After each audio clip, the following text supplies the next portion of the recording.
el acta de la sesión 95 queda reglamentariamente aprobada. El acta de la sesión 96 se pone a disposición de los miembros de la comisión.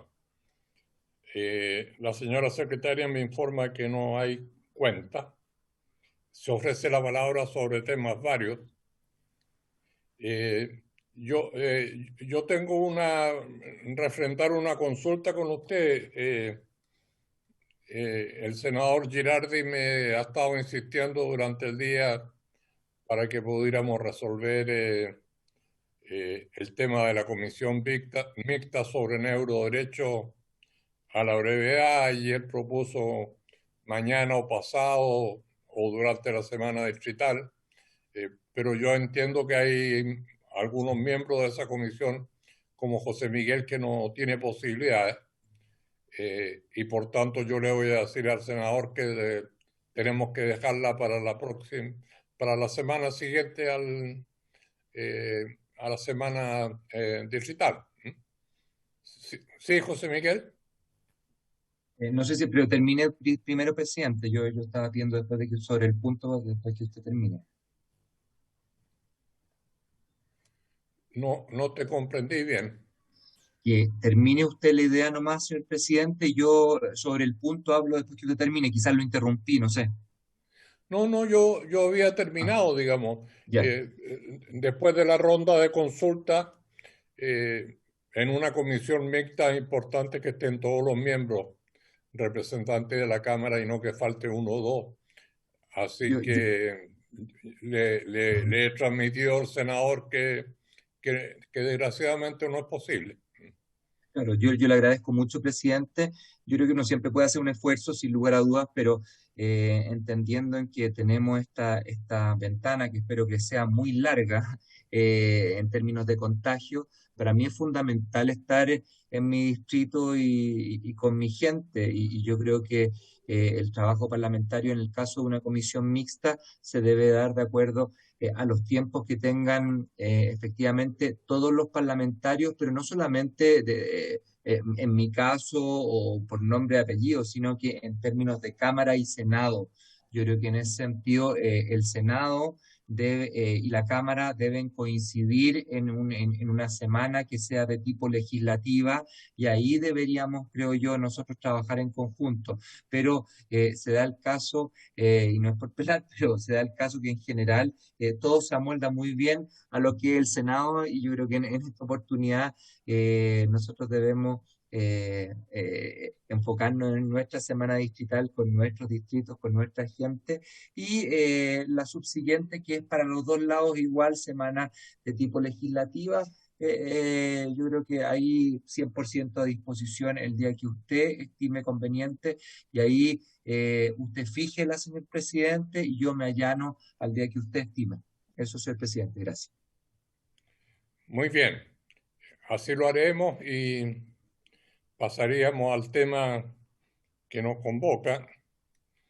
Eh, en la sesión anterior acordamos dedicar a esta sesión a fin de debatir y escuchar opiniones expertas sobre el último informe sobre el cambio climático realizado por la IPCC de Naciones Unidas, que bueno, es más que conocido sobre las advertencias bastante dramáticas que este coloca. En esa dirección, hoy hemos invitado a la directora del de Ciencia del Clima y Resiliencia de la Universidad de Chile, doctor Maísa Rojas Corravi, a quien agradecemos la gentileza de haber accedido a nuestra invitación. Y yo, antes de darle la palabra y un poco tratando de imaginar lo que puede ser la opinión del resto de los miembros de la comisión, creo que al menos, señora Maísa, si usted se pudiera referir un poco al informe en sí mismo, las repercusiones, consecuencias, pero a mí en particular, y ojalá a otros miembros de la comisión también, nos interesaría algunos comentarios sobre qué rol juega o puede jugar Chile en esta materia, cuáles son los puntos en los cuales estamos al debe y donde podríamos hacer un esfuerzo global por avanzar. Desde ya en la Comisión de Ciencia en que estamos hoy, es un tema recurrente. Acabamos de despachar desde la Comisión un proyecto que, entre otras cosas, la principal, prohíbe la aplicación del concepto de obsolescencia programada, que como todos sabemos, entre múltiples externalidades negativas, una de ellas sobre el medio ambiente, en términos de la acumulación de una cantidad impresionante de artículos eléctricos y electrónicos que son dados de baja antes de lo necesario y que no existen en el país suficientes instrumentos como para el procesamiento, reconversión, recuperación de estos residuos. Y nos gustaría mucho como comisión tener algunas pistas de unas 2 acciones más que nosotros pudiéramos impulsar desde esta comisión. Pero usted siéntase en libertad de darle a su intervención el enfoque que usted considere pertinente. No sé si hay algún miembro de la comisión que desea hacer alguna observación antes de darle la palabra a nuestra invitada. Presidente, el diputado Cast tiene la palabra pedida. Diputado Cast, por favor. Gracias, presidente. No, era en la instancia anterior cuando pidió referirse a puntos varios, así que prefiero dejarlo para el final, ya que entramos en el tema del cambio climático, es sobre uno de los desafíos que nos planteamos como comisión. Así que lo vemos al final de la exposición. Creo que este tema ya se inició y por supuesto tiene total relevancia. Gracias, Pablo. Perdón si a mí se me escapó haber advertido esa intención de intervenir en puntos varios, pero lo vemos al final, tal como tú señalas. ¿Alguien más? Muy bien. Doctora Rojas, le daríamos la palabra con mucho interés para escucharla. Muchas gracias. Bueno, primero que nada, muchas gracias por la invitación. Segundo, es que necesito derecho para compartir la pantalla para poder hacerle mi presentación. Efectivamente, yo tengo preparado acá una presentación que incluye los principales resultados con un foco en nuestra región, pero también decidí comenzar la presentación explicando un poco qué es lo que es el IPCC y el proceso que se lleva a cabo para producir estos informes, porque a veces en los medios podría parecer como que esto es un informe más, y la verdad las cosas es que no es un informe más. Y estaría encantadísima de hablar sobre que, en mi opinión, debieran ser algunas cosas que podríamos abordar en el país, y ahí tengo varios sombreros, uno como autora de este informe, segundo como académica y como directora de un centro de excelencia en áreas prioritarias, FONDAP, que es el Centro de Clima y la Resiliencia, que son dentro del ecosistema de ciencia en el país, centros que tienen áreas prioritarias y que lamentablemente en este momento estamos un poquito en el aire porque no hay definición de nuevas áreas prioritarias y por lo tanto no sabemos si es que vamos a continuar existiendo o no.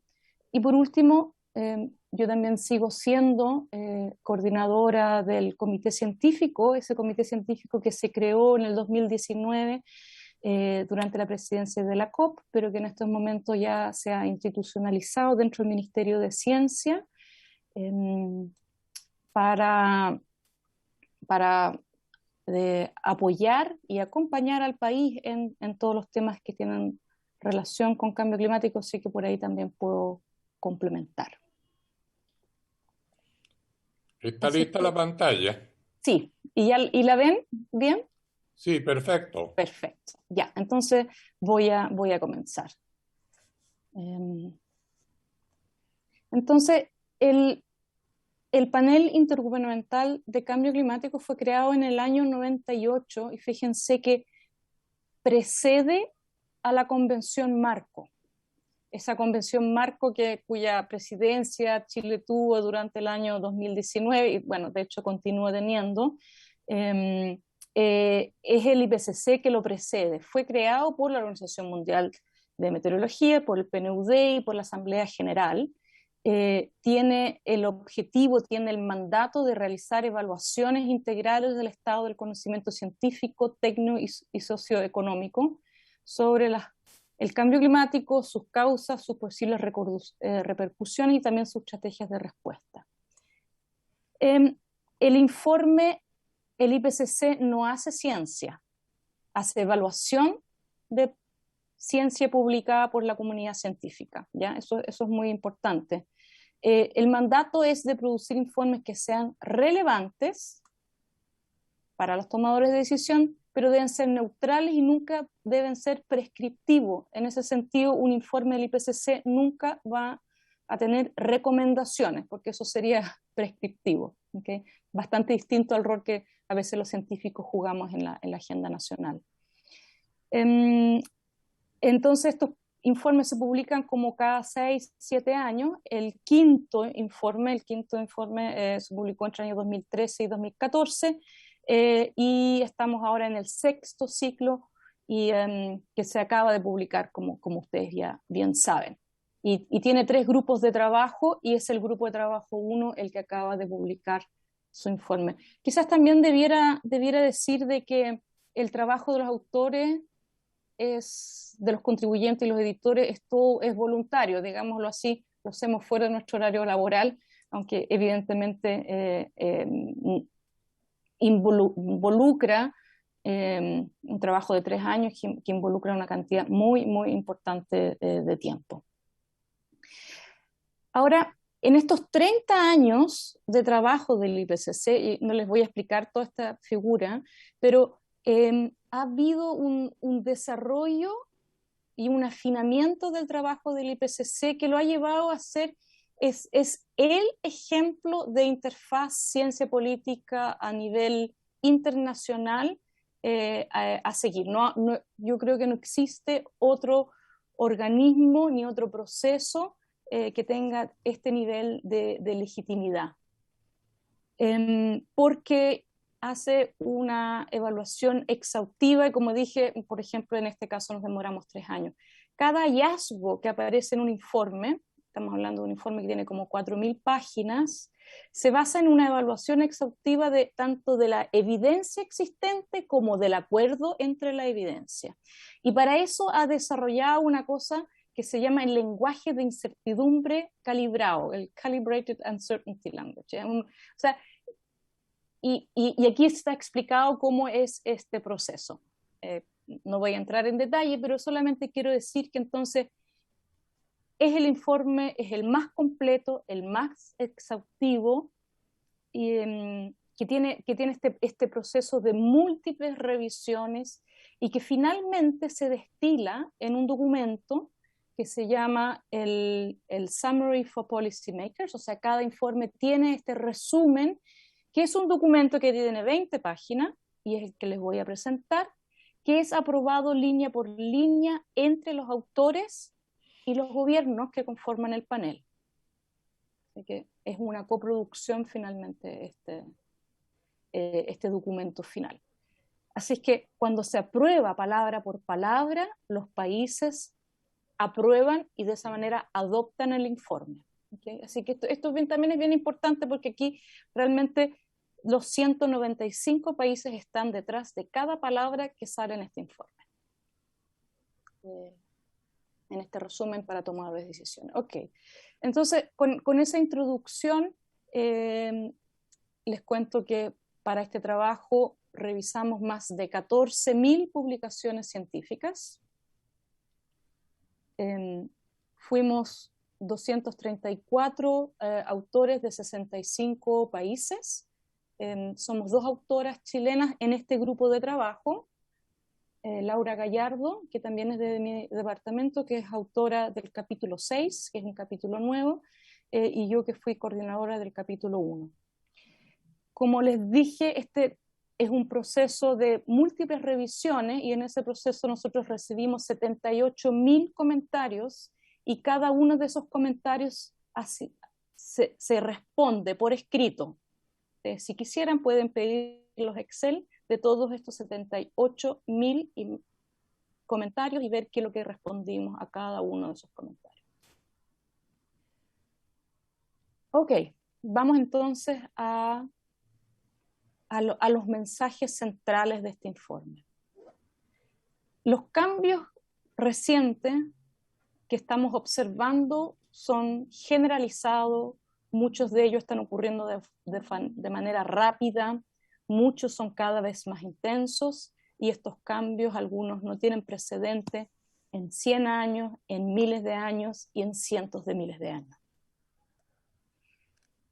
Típicamente, ¿cómo medimos esta influencia en el clima? Lo medimos tomando la temperatura al planeta, tal cual como a un enfermo se le toma la temperatura, hacemos exactamente lo mismo en clima. Y vemos acá a la izquierda una serie de tiempos, los últimos 2.000 años. Ustedes ven la temperatura y cómo en los últimos 170 años claramente tanto el valor absoluto de la temperatura, pero también su tasa de cambio no tiene precedente en estos 2.000 años. A la derecha, ahora sí, tenemos los últimos 170 años de temperaturas promedios globales y sacamos el promedio de fines del siglo XIX comparado con la última década, es decir, entre los años 2011 y 2020. Y si tienen que quedarse con un número, este es el número con el cual tienen que quedarse. El planeta en este periodo se ha calentado 1.1 grados Celsius. Y si lo quieren poner en un contexto más amplio, fíjense que no tiene precedente en los últimos 2.000 años, y no aparece en la figura, pero la última vez que una temperatura así de alta se encuentra, hay que irse para atrás 125.000 años. Lo otro también es que cada una de las 4 últimas décadas han sido sucesivamente más cálidas que la anterior. Además de la temperatura, que es nuestro termómetro, ¿verdad? También sabemos que las concentraciones del dióxido de carbono, del CO2, es la tasa más alta en los últimos 2 millones de años. El aumento del nivel del mar es más rápido en los últimos 3.000 años. El hielo del Ártico no había sido tan bajo en los últimos 1.000 años y no tenemos tampoco precedente en el retroceso generalizado de glaciares en los últimos 2.000 años. Mucha evidencia, entonces. Este calentamiento no lo vemos solamente en temperatura, sino que lo vemos en calor extremo, lluvias torrenciales, sequía, clima de incendio y cambios en el océano. El informe nos dice, y aquí es porque este debe ser un informe relevante, ¿verdad? Y porque en el año 2015 firmamos el Acuerdo de París, que tiene como objetivo hacer todos los esfuerzos por limitar el calentamiento a 1,5. El informe nos cuenta que se requieren reducciones inmediatas, rápidas y de gran escala para lograr limitar el calentamiento a 1,5. Y si estas reducciones no son ni inmediatas, ni rápidas, ni de gran escala, se nos está rápidamente cerrando la ventana de oportunidad para lograr limitar el calentamiento a 1,5 grados. El informe, además de mirar al pasado, también mira hacia el futuro. Para mirar el futuro, miramos distintos escenarios y usamos modelos que corremos en computadores. Y aquí sabemos que las emisiones futuras son las que van a provocar un calentamiento adicional futuro. Es bastante simple en ese sentido. Si nos imaginamos un futuro que llamamos aquí en inglés, perdón, very low, muy baja, de muy bajas emisiones, es decir, de alta mitigación, alto esfuerzo por reducir las emisiones, en ese caso logramos limitar el calentamiento a 1,5. Fíjense que en el futuro cercano, en la próxima década, en todos los escenarios que tenemos para imaginarnos el futuro, en todos vamos a llegar a 1,5 grados durante las próximas 2 décadas, ¿ya? Entre el año 2020 y el año 2040. Pero solamente en uno de esos escenarios logramos mantener la temperatura por debajo de 1,5. En este otro escenario, en que la mitigación no es tan ni rápida ni sostenida, logramos limitar el calentamiento por debajo de los 2 grados.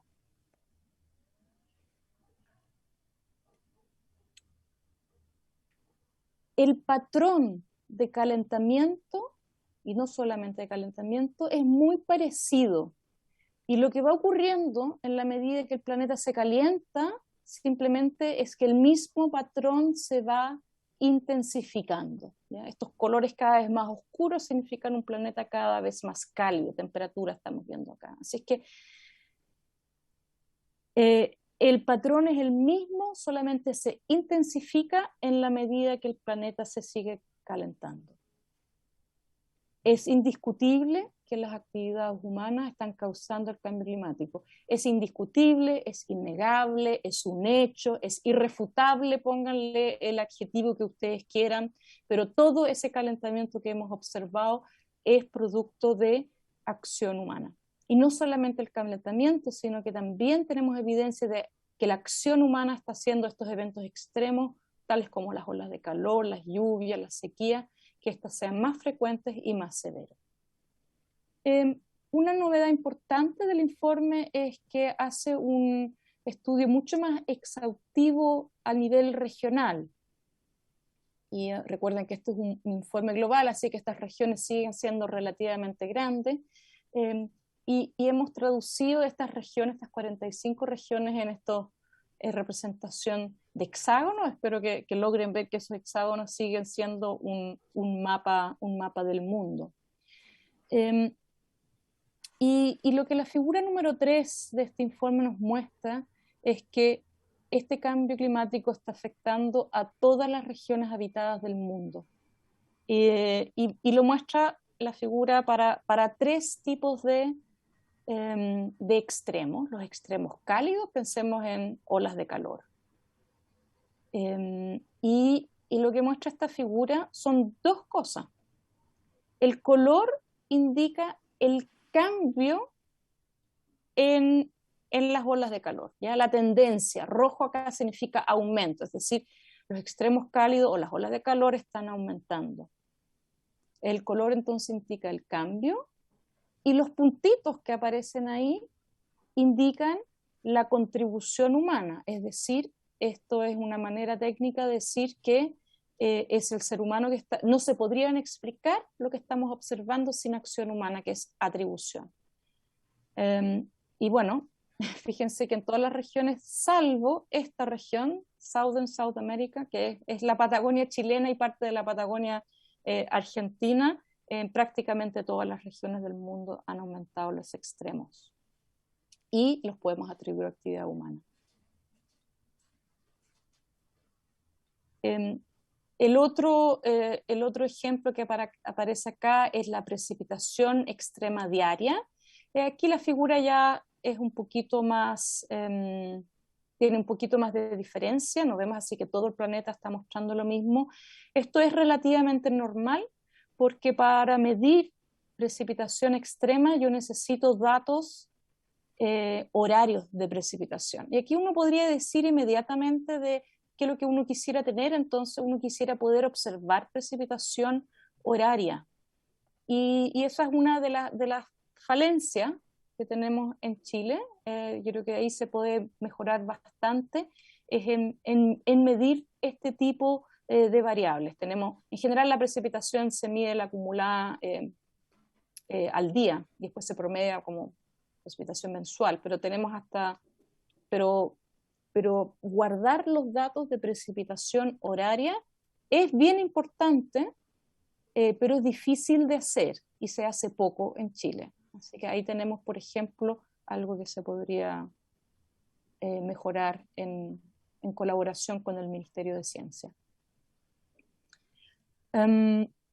El otro tema que obviamente en Chile nos importa muchísimo es el tema de la sequía. Y en este caso, lo que los autores de estos capítulos decidieron mostrar no es cualquier sequía, sino que es la sequía agrícola y la sequía ecológica, y esta es la región que nos corresponde a nosotros, y ustedes ven que no aparecemos como que esta sea una región que haya aumentado la sequía. A pesar de que probablemente todos ustedes dirán, pero ¿cómo es posible esto? Sí, estamos claros de que llevamos más de 10 años en mega sequía. Y esto tiene que ver porque recordemos de que lo que hace el IPCC es revisar publicaciones científicas. Entonces, en el caso de Chile, hay poca evidencia. En otras regiones no hay mucha literatura, pero la verdad las cosas es que en nuestra región no hay literatura sobre sequía agrícola. Así que también eso es un llamado de atención para la comunidad científica.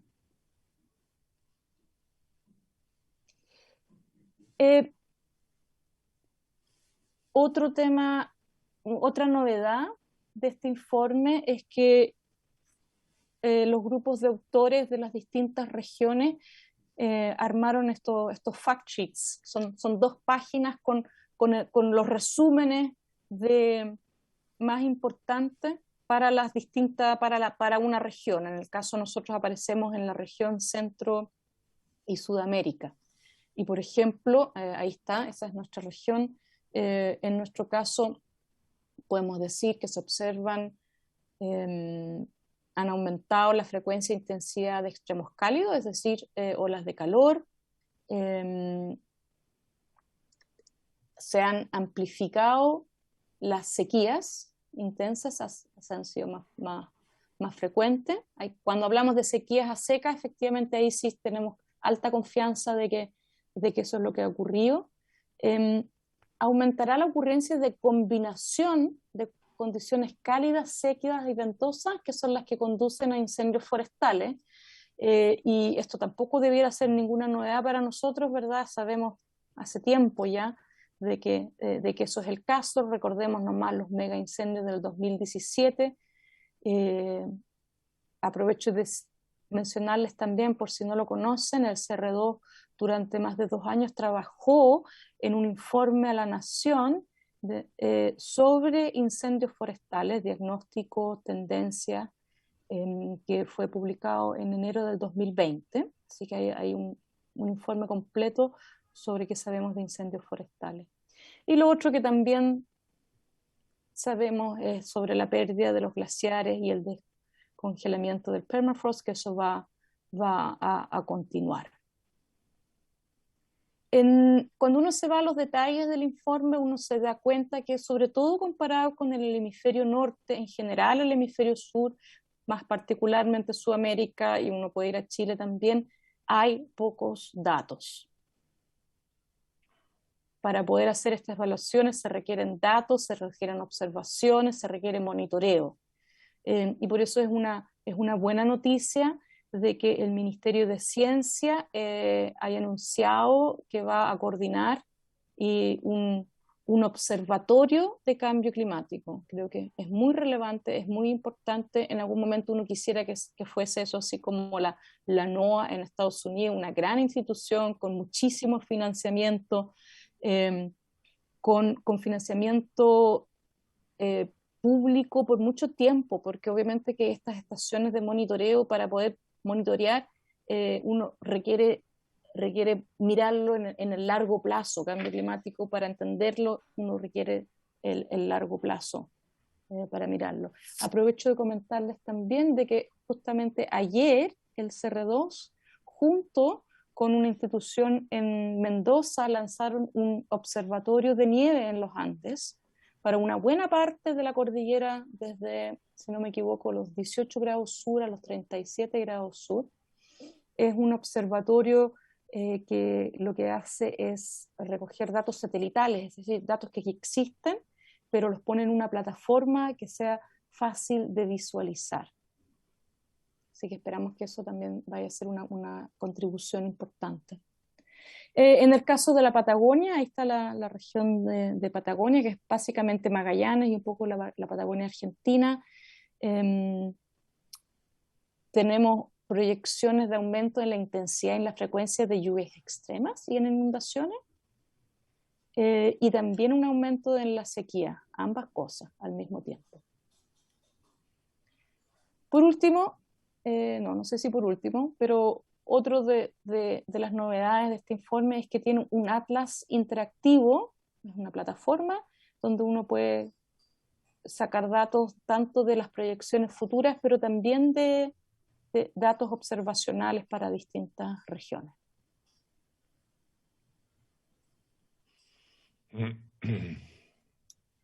Hay un concepto un concepto nuevo que este informe trata de introducir, que yo creo que no va a ser muy fácil de traducir, que en inglés se llama CID, Climatic Impact Driver, que lo hemos traducido como condiciones climáticas que conducen a impactos. En fácil, estos son amenazas, ¿ya? Olas de calor, olas de frío, lluvia extrema, sequía, nieve y hielo, viento, cosas que le ocurren a la costa, etc. En general son amenazas, pero los autores decidieron llamarles estos simplemente condiciones que conducen a impactos, para usar un lenguaje más neutral, porque el impacto podría llegar a ser positivo. Entonces, para no prejuzgar qué tipo de impacto es, se denominó este nuevo concepto. Hay una pregunta que lo trata de explicar acá. Lo importante es que en el futuro, recuerden que ya hemos visto muchos de estos eventos extremos, muchas de estas amenazas, hemos visto cómo han cambiado y cómo lo podemos atribuir a la acción humana. En la medida que el planeta se siga calentando por actividad humana, múltiples de estas condiciones van a cambiar y se van a intensificar en todas las regiones del mundo. Y hay distintas combinaciones, depende de dónde uno está. Yo diría que el mensaje más alarmante, y que probablemente también produce más pesadumbre del informe, es que muchos de estos cambios no hay vuelta atrás. Muchos de estos cambios son irreversibles.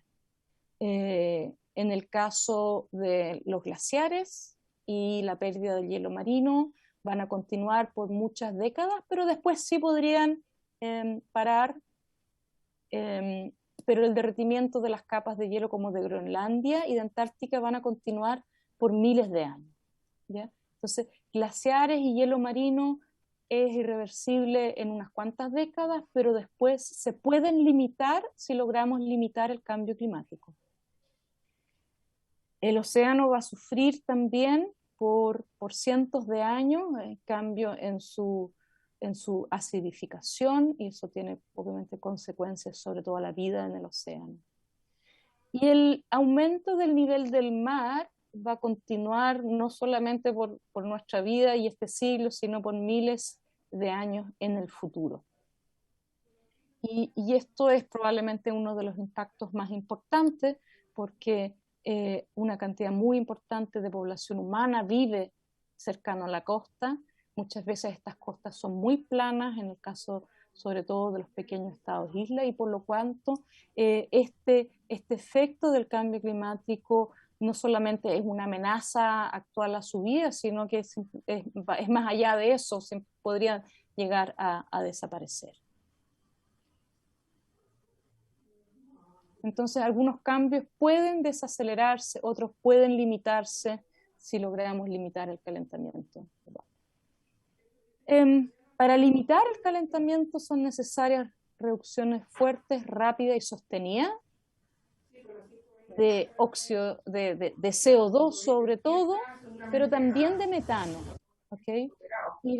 Y la buena noticia es que si limitamos además el metano, vamos a tener efectos positivos o beneficios en calidad del aire. Y recordemos que más de la mitad de la población del mundo vive en ciudades.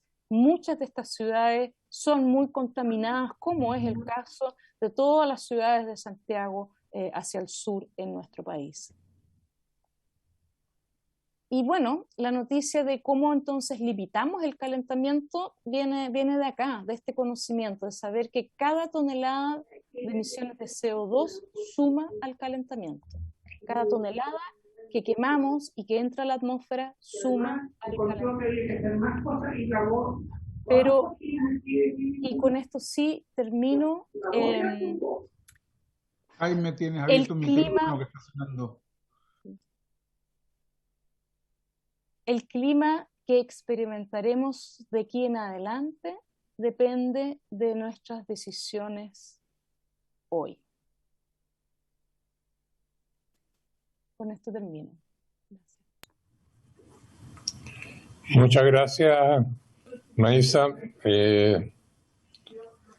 por este esfuerzo de resumir en esta cantidad acotada de láminas un tema tan extenso y complejo como este.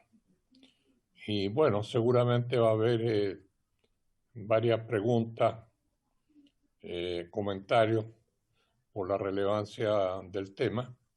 Señalar también que se encuentra con nosotros don Raimundo Roberts en representación de la Biblioteca del Congreso Nacional. Tomás ha pedido la palabra. Gracias, presidente. En primer lugar, saludar a la doctora Maísa Rojas. La verdad es que creo que ha sido muy, muy interesante. Yo fui uno de los que pedí efectivamente poder escucharla acá en la comisión, porque bueno, ya sabíamos que el informe era muy contundente y ahora al escuchar este informe queda más que claro. Me surgen varias preguntas. Una, por curiosidad, para entender, no más porque no somos científicos, solo para entender, ¿cómo pueden prever cambios a miles de años? Me cuesta entenderlo, yo puedo entender a decenas o incluso a 100, al 2100, pero ¿cómo pueden decir en miles de años va a seguir sucediendo tal cosa? Porque no sabemos cómo va a variar el mundo, la humanidad, etcétera. Pero eso es una curiosidad. Pero la pregunta que sí tengo concreta respecto de la presentación es, se decía que en definitiva cada tonelada incide. Bueno, ¿cuáles son las reales maneras de reducir? ¿Cuáles son los elementos que producen más toneladas? Porque a veces se dice, no consuma agüita, dúchese más corto, no fume, no tire la colilla, pero perdonando, digamos, yo tengo la sensación que aquí los grandes generadores son otros, son los grandes complejos industriales, no sé, pero me gustaría tenerlo como muy claro, ¿dónde está realmente la producción de toneladas y dónde está la posibilidad de reducir? Porque, claro, India va a decir, bueno, yo no puedo reducir porque estoy desarrollando a 1.300 millones de personas.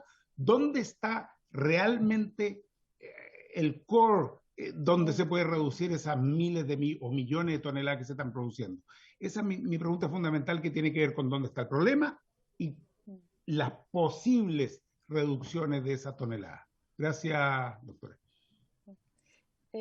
Presidente, ¿quiere que recoja algunas preguntas y después responda a todas o voy respondiendo de una?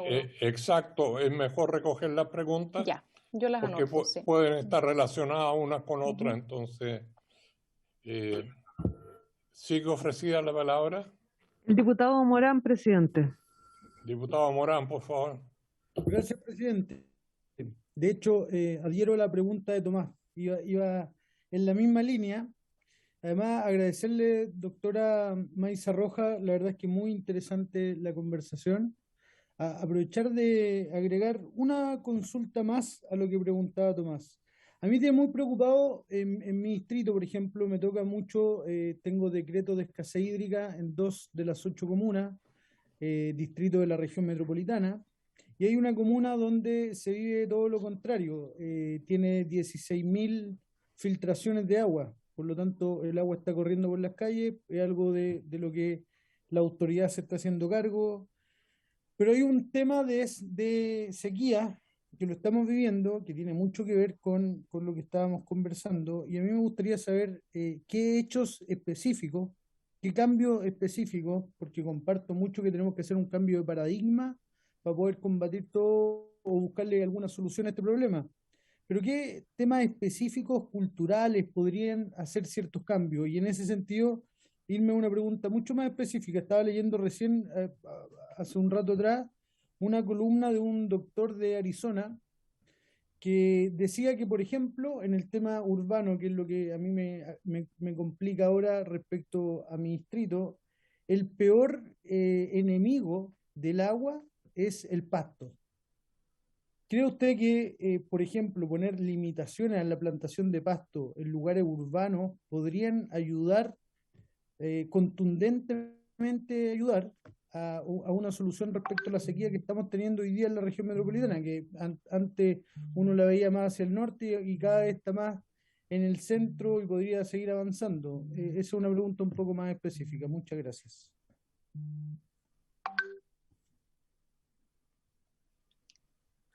Doctora, Ok, doctora ya, Maísa, yo quisiera agregar un par sí, de por favor. consultas que son un poco más de inquietud intelectual y cultural. Si recuerdo bien el gráfico de la evolución de la temperatura en los últimos 2000 años, me pareció percibir que hasta el inicio de la revolución industrial, por citar un periodo, se observaba una leve disminución de la temperatura. Me gustaría saber, digamos, si hay alguna conclusión de las causas de ese proceso. Y la segunda, que yo no sé si tiene que ver, si es parte del ámbito del trabajo o si usted puede tener una opinión personal. Aquí se consideran varias variables que son muy negativas para el futuro de la vida humana, vegetal, animal. Si hay alguna consideración de qué elementos evolutivos se pueden producir a nivel del reino vegetal, animal, el hombre en particular, de adaptación a estos cambios. Yo creo que donde hay más evidencia es en el mundo vegetal, digamos, en que las mutaciones son un proceso que ya llevan bastantes décadas. Por tanto, si ese es una consideración o es algo que no se ha tomado, que no se ha considerado dentro del ámbito de este trabajo. Yo no sé, Raimundo, si tú tienes alguna consulta. Sí, señor presidente, muchas gracias. Doctora Rojas, muchas gracias por permitirme hacer esta pregunta. En realidad son 3 preguntas. Primero, para poder tener datos, o sea, para poder tomar decisiones hay que tener datos. Y a veces la mejor manera de no tomar una decisión es no tener los datos. Usted habló sobre usted habló acerca de la necesidad de tener más sensores pluviométricos en Chile y en nuestro país, que todas las cosas están muy desagregadas. ¿Qué institución, ¿quién podría tomar la responsabilidad o quién tendría la responsabilidad de poder instalar y mantener estos sensores pluviométricos y también otro tipo de sensores que nos podrían ayudar, no sé, en CO2, en material particulado, por ejemplo? La segunda pregunta, en otros sectores como el nuestro, sectores en el mundo que son áreas mediterráneas, como, no sé, Sudáfrica, Chile, California, y que están pasando por problemas similares, tenemos la suerte de que, entre comillas, de que hay países que son más desarrollados que nosotros, que han logrado probablemente tener algunas medidas. Estoy pensando en el caso de California y el pasto y la reducción o el uso de aguas diferenciadas para el consumo humano o para el riego. ¿Dónde podríamos consultar o cuáles son experiencias que usted consideraría interesantes de consultar a la hora de tomar prácticas concretas que ayuden? Por un lado está el cambio, mitigación del calentamiento global, pero por otro, adaptar la vida humana a este cambio que viene. Y mi tercera pregunta tiene que ver, vuelvo con los datos. ¿Usted considera o ha pensado en alguna solución para poder dotar de más investigación científica pensada como objetivo el reconocimiento del territorio nacional?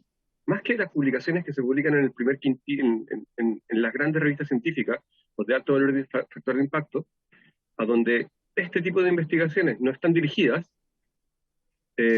¿cómo podríamos instalar dentro del país un sistema que permitiese ir investigando y fomentando la investigación científica por la necesidad de datos para Chile, no para publicar en revistas uno? Esas son mis preguntas. Y muchísimas gracias por la exposición.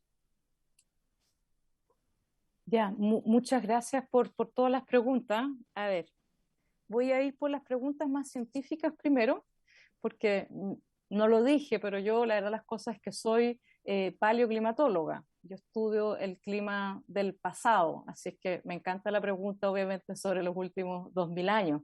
Esa curva, y muy bien observado, esa curva fue obviamente hace 2000 años no teníamos termómetro. ¿Y qué es lo que hace un paleoclimatólogo? Lo que hace es que toma un indicador indirecto, en este caso son anillos de árboles, el crecimiento de los anillos de árboles, que está relacionada con la temperatura y lo toma como un paleotermómetro. Y efectivamente, nosotros sabemos que el clima ha cambiado siempre por fuerzas naturales, ¿ok? Y eso el informe lo deja muy claro también. Y esas fuerzas naturales, ¿cuáles son? Son cambios en el Sol, son cambios en los parámetros orbitales. Es decir, la Tierra gira alrededor del Sol y esa órbita va cambiando un poquito. Y esa es la explicación más simple para explicar de que efectivamente en los últimos 2000 años el clima se está viniendo enfriando. Es bien poco, es bien poquito. Pero lo que esa curva sobre todo muestra es que lo que estamos observando ocurre a una velocidad, a una tasa muy acelerada comparado con todos los procesos naturales que entendemos del pasado. Así que estudiar el paleoclima justamente nos ayuda a poner en contexto lo que estamos observando hoy día. Y la conclusión es que simplemente no se puede explicar por causas naturales. Y a eso le llamamos atribución. Con respecto al futuro, y esto es un principio en general de la ciencia y de las ciencias del clima, pero que el IPCC en su proceso de trabajo lo desarrolla muy bien. Y es que, ¿cómo avanzamos en la ciencia? Avanzamos en la ciencia observando, y eso es bien general, observando, con entendimiento teórico. Tenemos ecuaciones, entendemos la teoría de las ciertas cosas. Tenemos modelos conceptuales y también tenemos modelos que corremos en un computador. Y cuando juntamos toda esa evidencia es que tenemos un cierto nivel de certeza. Cuando toda esa evidencia que es independiente nos apunta hacia un cierto lugar, yo tengo certeza sobre algo. Entonces, ¿Cómo puedo decir yo que lo que va a ocurrir en los próximos miles de años? Bueno, porque tengo evidencia del pasado. Tengo evidencia de cómo se veía Antártica hace 125.000 años o hace 3 millones de años atrás. Tengo modelos hacia el futuro y tengo entendimiento teórico de ciertos procesos. Ahora, en el caso de Antártica en particular, también tenemos muchas preguntas todavía. Esa es como un área de la ciencia muy fascinante, por cierto, en que hay muchas preguntas. Pero hay algo que sabemos, que a pesar de que tengamos muchas preguntas, que tengamos mucha incertidumbre, si Antártica se comienza a descongelar, no lo para nadie. Y el efecto es catastrófico y nos separa en miles de años. ¿Ya? Eso es entonces esas preguntas más científicas. Ahora, con respecto a algunas preguntas de adaptación y de mitigación, quizás lo debería haber dicho más certeramente, lo mencioné, pero probablemente muy rápidamente. El IPCC trabaja en 3 grupos de trabajo. El grupo de trabajo 1 que evalúa la base física del cambio climático, y por eso yo estoy ahí, porque yo soy física. El grupo de trabajo 2 aborda las consecuencias del cambio climático, es decir, sus impactos, la vulnerabilidad y las opciones de adaptación que tenemos. Y el grupo de trabajo 3 aborda las causas del cambio climático, es decir, cuáles son las opciones de reducir los gases, y a eso le llamamos mitigación. Así que, si yo fuese política, no. Yo diría, esperen el informe 2 y el informe 3, que van a ser publicados en los próximos años. Pero no es necesario esperar esos dos, o sea, sí, vamos a esperar esos próximos 2 informes y ojalá que cuando salgan ustedes inviten autores chilenos de esos informes también, a que les hagan un resumen. Pero les comento que en 2018 el IPCC publicó un informe especial.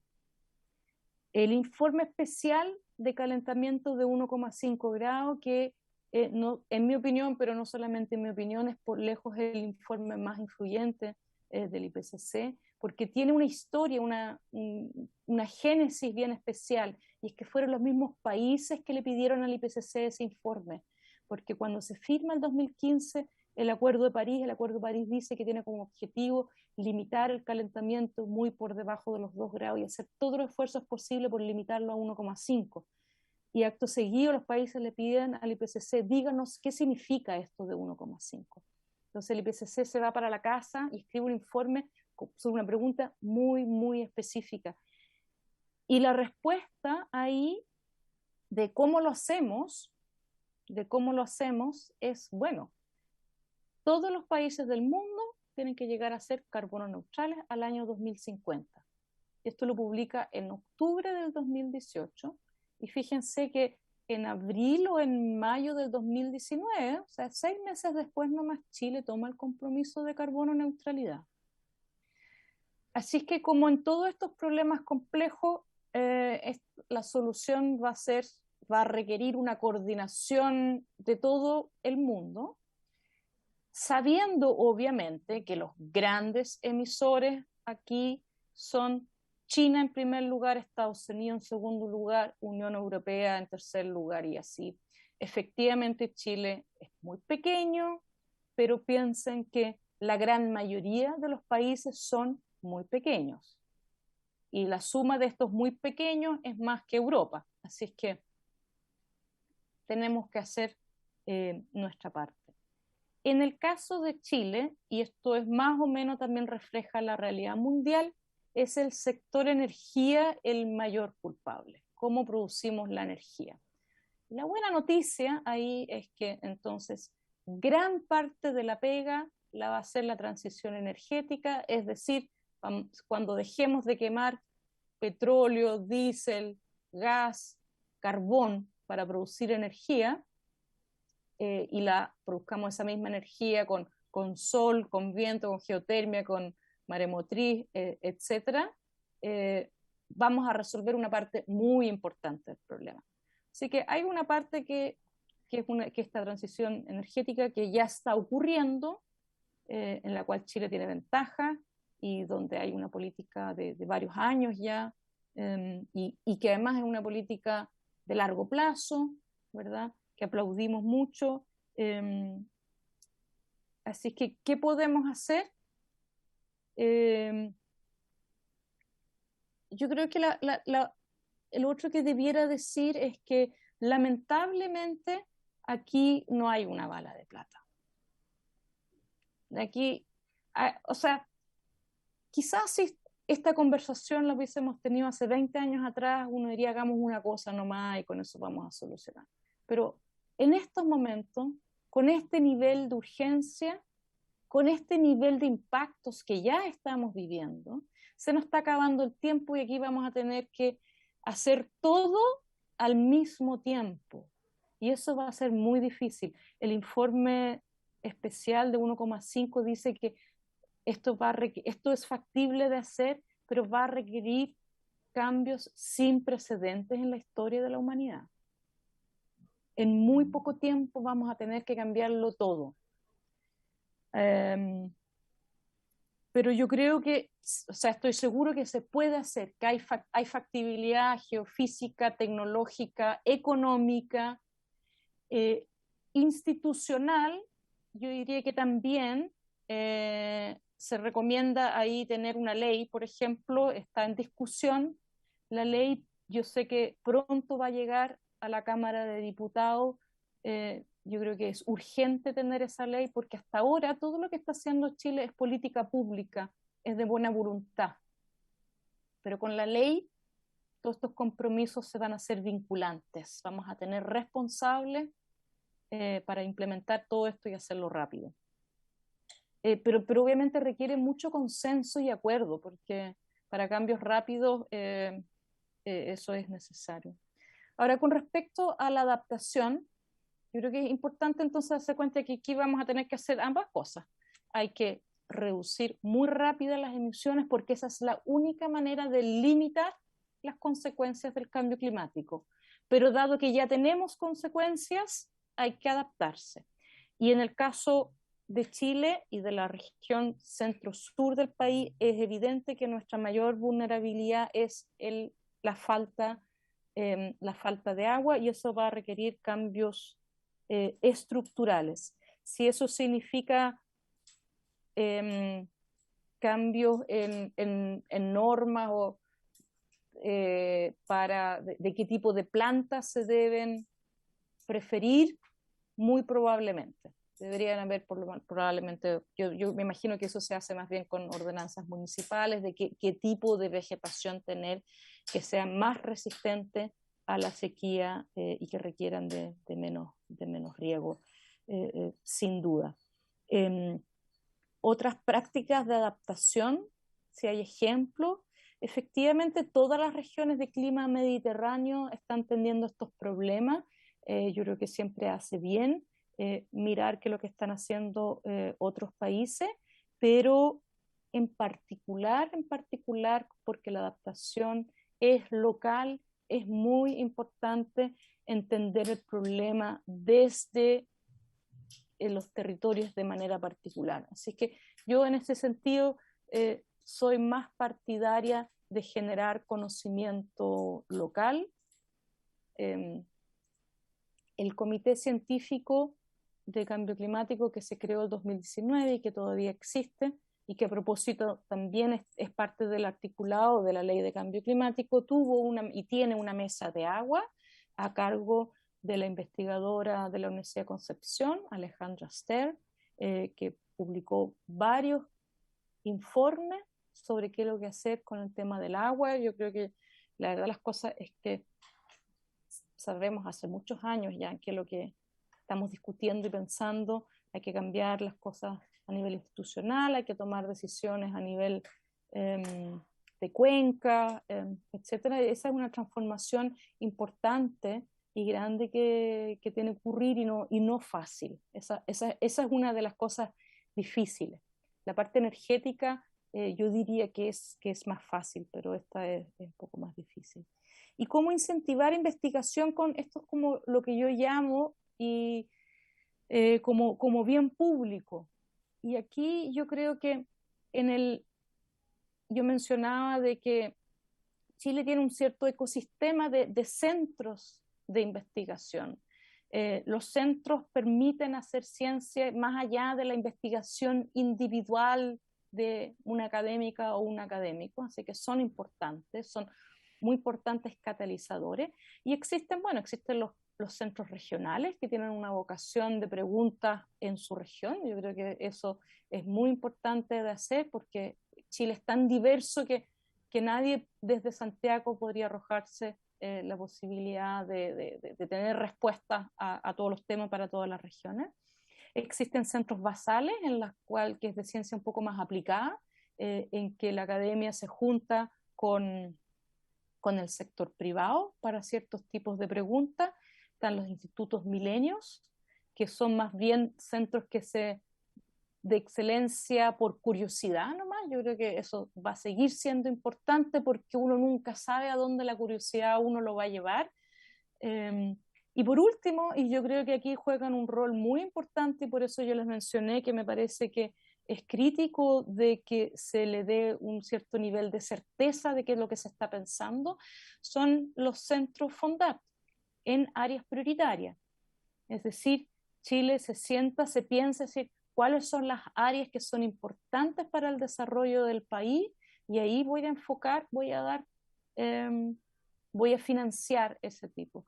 El CR2 es una de esas áreas prioritarias en el caso de clima, y yo creo que el conjunto, los 11 o 12 centros FONDAP que existen, tienen en común que realizan ciencia de excelencia, pero con un fuerte compromiso de responder a preguntas que son importantes para el desarrollo del país.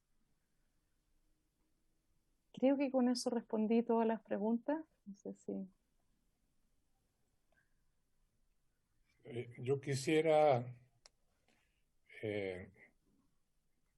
como nos quedan algunos minutos, ir a un tema más político-administrativo. Para mí resulta curioso que nosotros tenemos ministerios casi para todos, pero aquí es donde estamos hablando de la sobrevivencia humana. Esa tarea como que es de todos y de nadie. Bueno, el Ministerio de Ciencia está llamado a jugar un rol fundamental, pero yo no estoy seguro si está en una posición de poder ser un articulador con la autoridad suficiente. El actual gobierno de Estados Unidos nominó con nivel de ministro al ex secretario de Estado del presidente Obama a cargo del tema. Yo no sé si a nivel de una mirada de los países que están trabajando más arduamente en esto, a propósito de el comentario que hacía el diputado Morán, yo en la última visita que hice a Berlín, me llamó la atención que los parques están, claro, Berlín tiene condiciones climáticas no comparables con todos los lugares de Chile, pero en Berlín los parques, todo el césped es vegetación natural. Lo que crece, lo que sale. Pero para avanzar en medidas como esa, yo tiendo a pensar que se necesita una autoridad con un staff necesario y vinculado directamente a la máxima autoridad del país. No sé si usted nos podría señalar algunos casos, cómo se está abordando este tema en algunos países.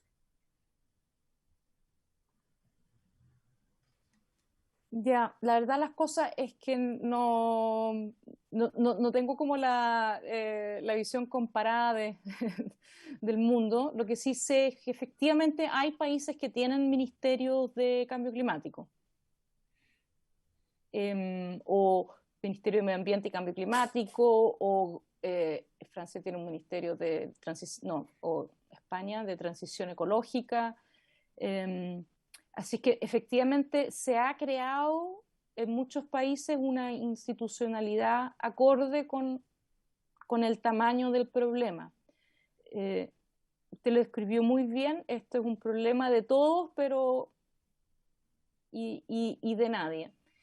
Yo diría que el proyecto de ley de cambio climático avanza bastante en el sentido de que hace que el cambio climático sea transversal al Estado. Le da responsabilidad y atribuciones a prácticamente todos los ministerios. Hay un par ahí que se liberan, pero en ese sentido es un cambio de paradigma de cómo funciona el Estado. Quizás podríamos cambiarle el nombre al Ministerio de Medio Ambiente, que sea de Cambio Climático y Medio Ambiente, o al revés. La oficina de cambio climático, la verdad es que es eso, ni siquiera es una división, una subsecretaría, es una oficina. Así que yo la verdad es que me saco el sombrero a los funcionarios de esa pequeña oficina que han logrado muchas cosas. El proyecto de ley marco de cambio climático también involucra fuertemente al Ministerio de Ciencia. El Ministerio de Ciencia, tengo entendido que tiene dentro de sus atribuciones, cuando se crea el ministerio, la de coordinar y articular muchos temas, como en el caso de los datos, y por eso es que el Ministerio está proponiendo este observatorio de cambio climático, que en mi opinión va a ser crítico si esto efectivamente no, o sea, sin datos no podemos, sin monitorear, no sabemos dónde estamos, y si no sabemos dónde estamos, no sabemos para dónde podemos ir y qué decisiones tomar para prepararnos para lo que ya está ocurriendo y para lo que podría ocurrir. Y esto lo está pensando porque, por ejemplo, claro, los datos meteorológicos es la Dirección Meteorológica de Chile que los maneja, y eso no va a cambiar. Los datos de los ríos los toma la Dirección General de Agua, y eso no va a cambiar. Y los datos en el océano los toma creo que está asociado al Ministerio de Defensa, o sí, están en el océano, o sea que los marinos, exacto. Entonces, es un mapa bien complejo, pero el Ministerio de Ciencia tiene la atribución para articularlo, por lo menos. Y se le incluye al Ministerio de Ciencia en hartas de las tareas de este. Cuando Chile se compromete a la carbono neutralidad al año 2050, está en el fondo firmando un cambio, una transformación del Estado completo, y lo que hace esta ley es articularlo. Un engranaje bien complejo, la verdad de las cosas. Así que yo diría que por ahora la reforma institucional que está pensando Chile, yo la veo como positiva. No sé si se requiera algo más, pero esto definitivamente como mínimo sí se requiere, y se requiere urgente, porque este engranaje del cual yo les hablo, que esto que tiene que echarse a andar ahora, tiene que ocurrir muy rápidamente, y tenemos que monitorear, reportar, verificar que las cosas que estén andando, porque nos queda muy poco tiempo. Muchas gracias, doctora. No sé si hay alguna otra consulta, comentario. Presidente. Sí, diputado Hirsch, por favor.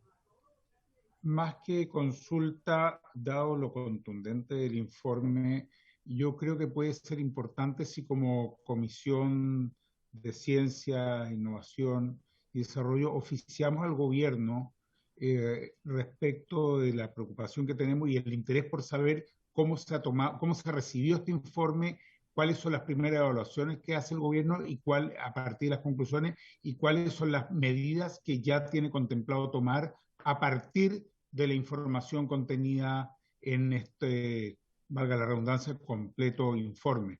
Creo que si como Comisión de Ciencia nosotros oficiamos, puede ser importante contar con la respuesta y la visión del gobierno al respecto. A mí me parece que es una acción que deberíamos tomar. Me surge la duda si es más eficaz mandar un oficio o celebrar una nueva reunión sobre este tema, invitando, por ejemplo, al ministro de Ciencia y a la ministra de Medio Ambiente. Porque las respuestas de estos oficios suelen ser vagas, o sea, no se entra en cuestiones más precisas. No sé, yo estoy abierto a cualquiera de las dos alternativas. Puede ser, me parece buena su propuesta, presidente, no sé lo que dirán los demás, pero creo que ambas cosas creo que son muy importantes, poder contar con la presencia de ellos acá sería muy bueno. Porque el tema es urgente y relevante, eso está claro. Podemos hacer ambas cosas también. No son excluyentes. ¿Puedo dar un comentario? Permítame, perdón por meterme, pero... No, por favor, doctora. La Comisión de Medio Ambiente de la Cámara de Diputados ofició a la ministra el día lunes, y la ministra fue a hablar y dio una presentación. Así que estoy seguro de que podría ser la misma presentación acá. A mí me alegra mucho escuchar de que el Congreso a esto le parezca relevante y que quiera entender bien qué es lo que se está haciendo.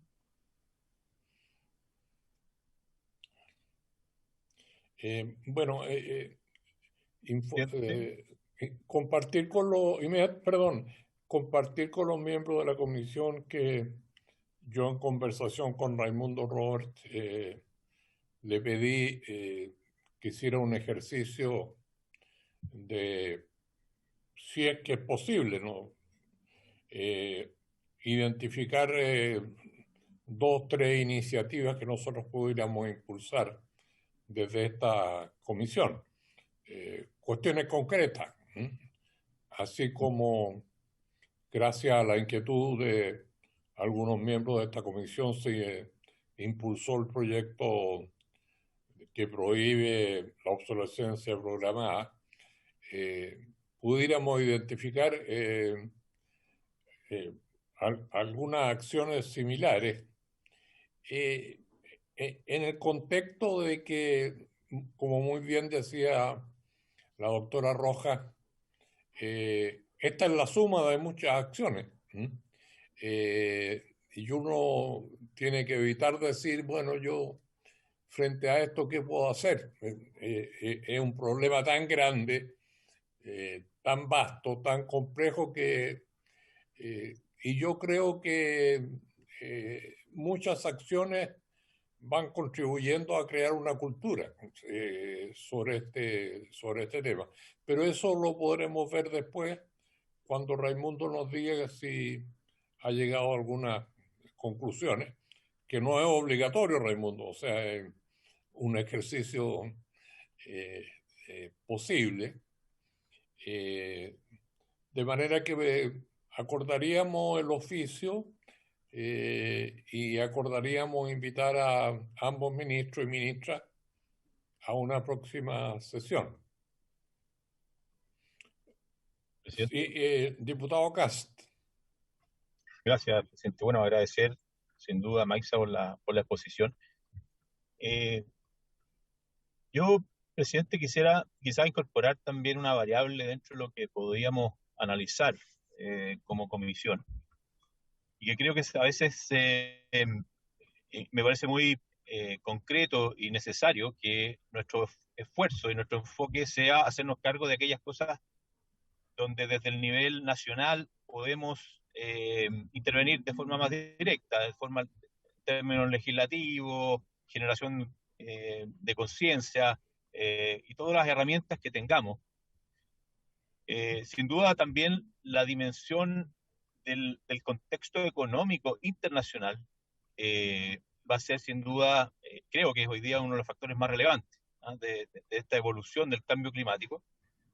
Y es algo que a veces quizás nosotros no entendemos como algo alcanzable, por un poco las facultades, ¿cierto? Y el ámbito de nuestro trabajo siempre está en el ámbito nacional, pero creo necesario darle quizás también ese alcance, si es que fuera posible, por lo menos analizarlo. Y creo que en esto, no sé, el Ministerio de Relaciones Exteriores o no sé, alguna institución que de alguna manera participe en toda esta instancia de legislación, ¿cierto? De derecho internacional o de acuerdos internacionales, tratados, poder entender también quizás sacar algunas conclusiones en esa línea, aunque Chile sea un país pequeño dentro del contexto económico mundial, quizás sí generar alguna herramienta, se puede analizar. Porque yo creo que Chile, claro, va a ser uno de los países más expuestos, pero sin duda no es uno de los países más responsables de esta gran inyección ¿cierto? de gases a la atmósfera. Entonces quizás preguntarle también a Maitza si es que hay alguna instancia o alguna idea que se pueda generar dentro de este ámbito como acción de la Comisión y de nuestro país también como gobierno, en el cual por supuesto nosotros podríamos interpelar o empujar. Raimundo había pedido la palabra. Sí, señor presidente. Primero, para decirle que la próxima semana, la próxima sesión, entregaremos lo que hayamos encontrado y al mismo tiempo quería contarle de los 4 proyectos que echamos a andar ya hace 4 o 5 meses dentro de la comisión sobre cómo abordar los problemas de futuro. Han estado un poco más lentos de lo que esperábamos, pero que esperamos tener los 4 lo antes posible. Eso tiene que ver con otro tema, lo sé, pero para la próxima semana le quería entregar esto que nos ha solicitado la biblioteca, al mismo tiempo un reporte de cómo hemos ido avanzando con los proyectos de informes de frontera y demás. Que en la práctica tienen que ver con lo mismo, con tratar de conseguir información sobre aquellos temas que o no están legislados o que nuestra legislación está estresada por los cambios propios del medio ambiente. Te pediría, Raimundo, si el comentario y propuesta preliminar que ha hecho Pablo, tú también la podrías incorporar, aunque sea para una reflexión preliminar. Perfecto, señor presidente. Doctora Rojas, me parece que también había pedido la palabra. Sí, a ver, tratando de responderle al diputado Cast. El tema económico es bien central y de hecho el Acuerdo de París, aunque dice el objetivo del Acuerdo de París es limitar el calentamiento por debajo de los 2 grados y hacer el esfuerzo por limitarlo a 1,5, tiene varios objetivos más y uno de ellos es movilizar y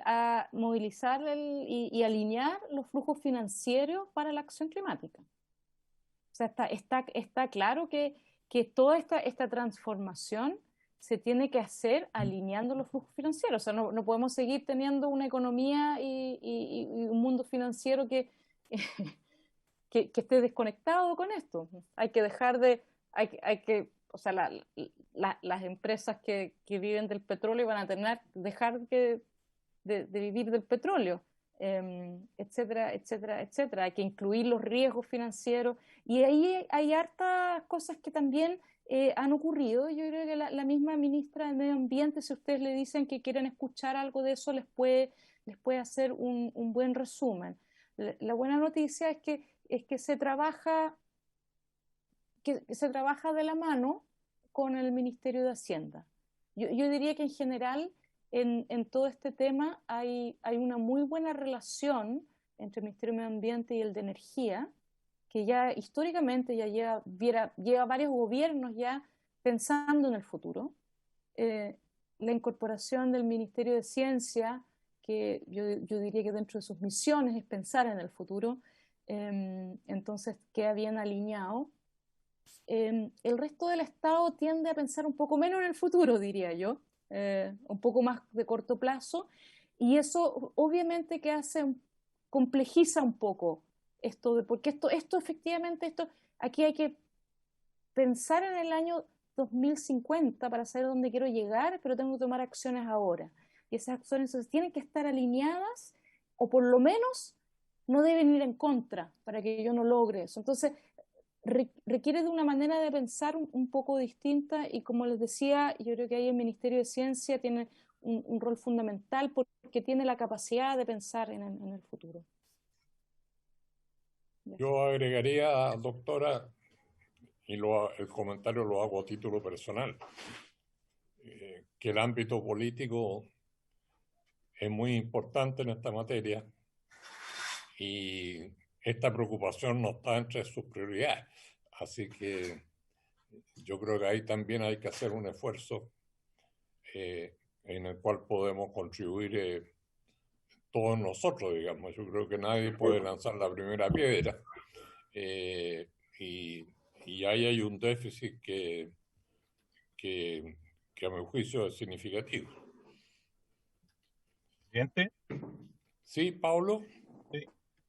No, quería preguntarle también a la doctora Maisa, bueno, aparte de un poco la inquietud que había planteado, si es que hay alguna instancia internacional en la cual Chile pueda ser protagonista de generación, aparte del Tratado de París. Yo entiendo que Chile, más allá de las suscripciones de estos tratados, ser protagonista en ellos en términos de interferir o poner condiciones, es bien escaso las posibilidades que tiene el poder de generarlo, pero quizás hay herramientas que nosotros no hemos visto, que se pueden explorar. Por ejemplo, se acaba de presentar, está subido en la página, invito a los que quieran también suscribir este proyecto de ley, que es de un ecoetiquetado.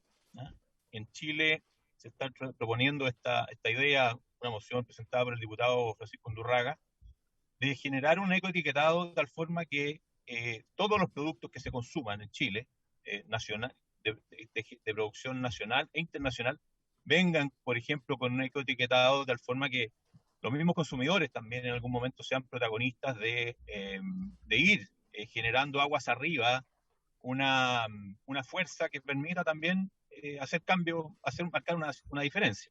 Siempre lo hemos hecho a través de decretos, a través en el fondo de la política, ¿cierto? Y los temas legislativos, pero desde la sociedad misma, su poder dentro de sus decisiones de compra, creo que va a ser una herramienta bien potente.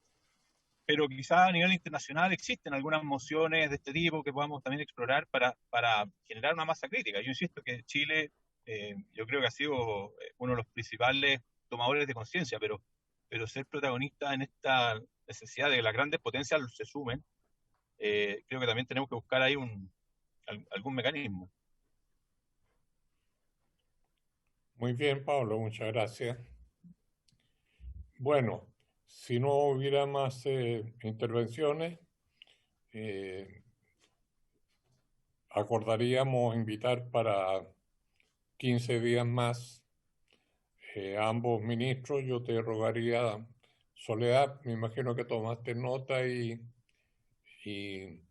también se me ocurre que en otra sesión me parecería muy oportuno tener con nosotros al ministro de Energía, que me consta es una persona que ha estado trabajando muy fuertemente en estos temas, especialmente en el tema de la minería, y sería también muy oportuno tenerlo, considerando que, como todos sabemos, lo ha reiterado la doctora Rojas, el sector energético continúa siendo la primera fuente de elementos contaminantes. Así que, pero eso lo podemos ver en la próxima sesión. Bueno, agradecer a la doctora Rojas, muchas gracias por su disposición, el excelente trabajo. Es un orgullo que haya científicas nacionales involucradas en un nivel tan importante como este. Así que la felicitamos y estamos a su disposición. Y muchas gracias por la presencia. Saludo a todos los colegas, a Soledad, a Raimundo, y por haberse cumplido el objeto de esta sesión. A esta se le da término.